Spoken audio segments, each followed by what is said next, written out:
in this piece, I want to talk about, as the headline says, fixed rates and lender product fees. It's been a growing trend this year for lenders to ratchet up the product fees associated with a buy-to-let mortgage. You may already have seen that if you've already engaged with a broker to review the deals that are out there. And you might be somewhat shocked, surprised at what on earth is going on. So I'm going to explain what's going on, what the context is behind the scenes, why lenders are doing what they're doing. Because historically, a buy-to-let mortgage, quite often you'd see a 999 quid product fee tagged on with a particular product, and that's not been unusual. And you might even see a 1% arrangement fee. What we've seen this year is those product fees go from 1% to 2% to 3% to 4% to 5%, and there's an eye-watering figure, a 7% product fee. And on the surface, that is extremely hard to digest. If you've got a £200,000 mortgage and your broker's saying there's a 7% arrangement fee, then that's a £14,000 extra charge that you're going to, it's going to not only stick in the throat, you're probably going to tell the broker where they get off, or it would seem that that's the natural reaction. But again, let's get under the surface and understand what's going on. So why is it happening in the first place? Okay, so right now we've got this strange situation, where mortgage rates, again, I'm going to use my hands as a barometer here. Mortgage rates have doubled and some in the last 12 months. Rents, which is my other hand, are starting to rise, but we haven't got parity yet. Our rents have not caught up with the new cost of borrowing for our landlords. So right now, with rents being lower, we've got a lot of buy-to-let landlords that cannot get the borrowing that they need because the rent cannot service this higher level of debt right now. Eventually, because that's the way the market works, the rents will catch up and normal service will be resumed. Will that be another year? Will it be 2 years? I can't say. But right now, with rents being lower, that's the issue.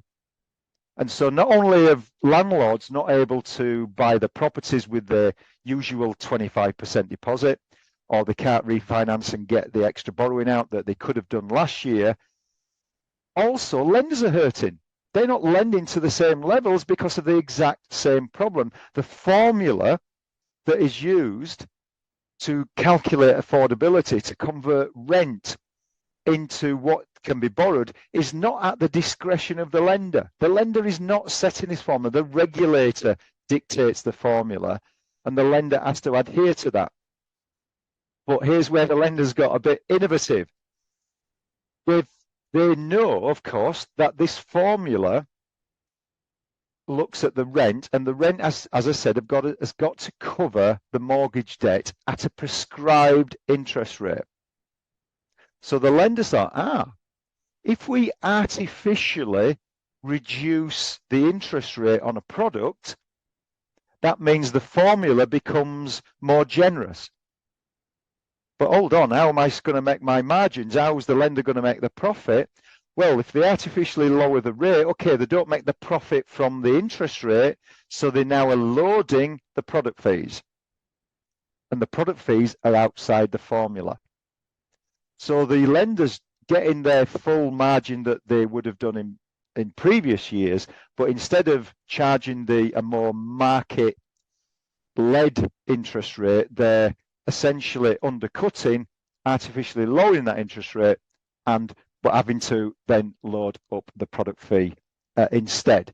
And that's what we've been seeing from significant number of lenders this year who are having to load these product fees so that you guys can still get the borrowing that you want. But on the surface, to a landlord, it looks like the lender is almost profiteering and just trying to take the mickey and get more profit by upping the arrangement fees.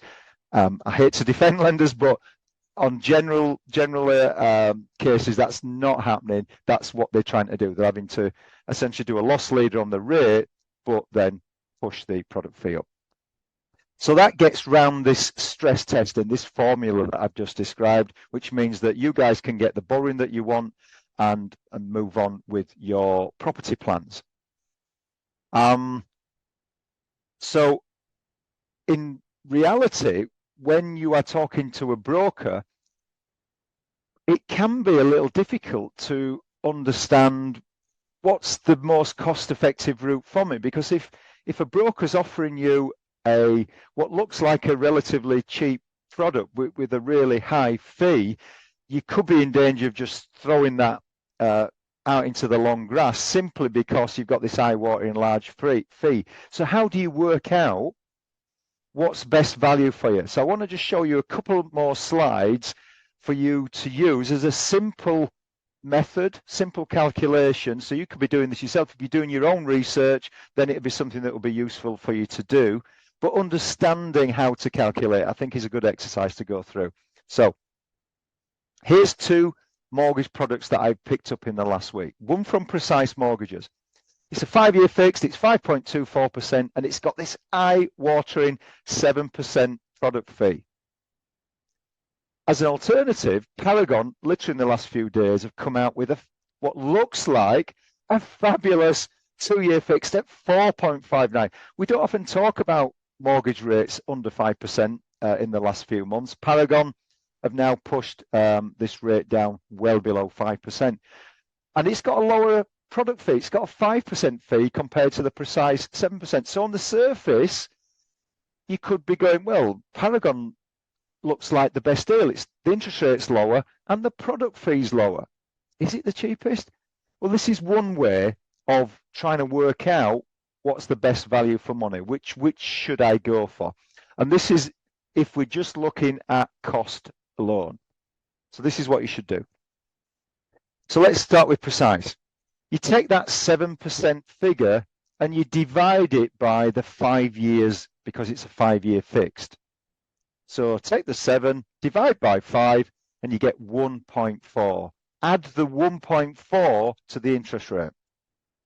And now you get an effective rate of 6.64%. Do the same with Paragon. It's got a 5% arrangement fee, but it's a 2-year fix. So divide that 5% by 2, getting you 2.5%.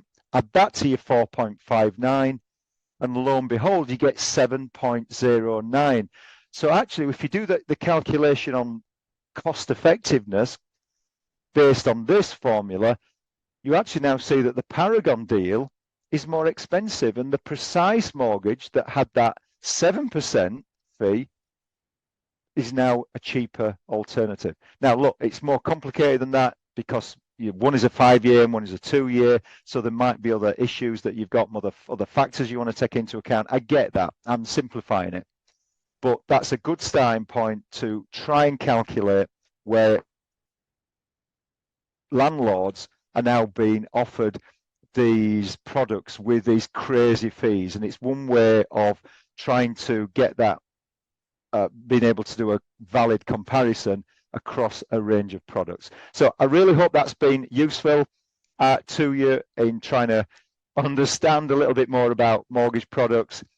If you've about to embark on reviewing your finances and you want to speak to us, again, there'll be a link at the end of this. Have a chat with the team and we'll do our best to put it in terms, in a language that you understand and helps you make a decision and you can go forward.